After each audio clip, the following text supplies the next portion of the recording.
Hi, I'm Kristen Levine for Pet Food Forum TV, and joining me right now is Heather Acuff. Heather, you're a doctoral student here at Kansas State University. That's correct. Thanks so much for joining us. It's very nice to meet you, Kristen. You too. So tell me first, what are some of the highlights of the workshop? The workshop, for me, I have a lot of fun being introduced to different ingredient suppliers. There's also manufacturers here and people from all different corners of the industry. So for me, when I work in nutrition and pet food processing, I'm tunnel visioned only to my subject. So this is a lot of fun to get to branch out and meet other people with their expertise in different areas of the industry. Right. And we're going to talk about your subject in a second, but first you have a really interesting story about how you got here. And tell us a little bit about your background in the pet food industry. So my pet food industry experience began in 2010. I started working for a pet food company based in California as a customer service manager.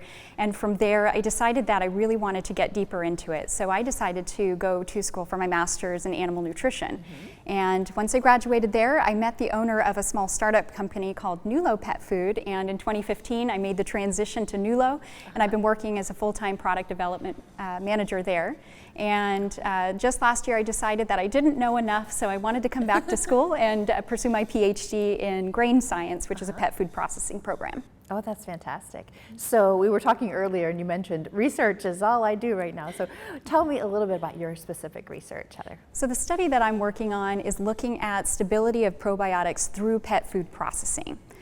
Probiotics are a hot trend word today. We're using it in human nutrition. People are wanting to give it to their pets as well. But there's very little data to show that probiotics can withstand all of the stresses that happen during processing. There's heat, there's pressure, there's all sorts of different things that they have to overcome before they can get to the gut where they're going to help the animal. So my study is looking at different processing parameters, different temperatures and drying times that might be better suited for certain probiotics to survive and actually make it to the pet's bowl where they'll be beneficial. So how does being here at the Innovation Workshop and being at Pet Food Forum, how does that help your research?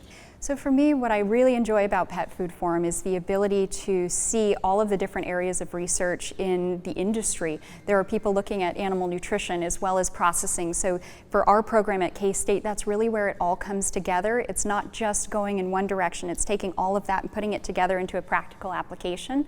And that's what I find really exciting about the research that's available here through all of the amazing presenters at Pet Food Forum.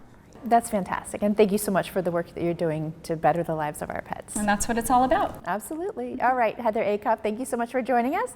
We'll be back with more here on Pet Food Forum TV.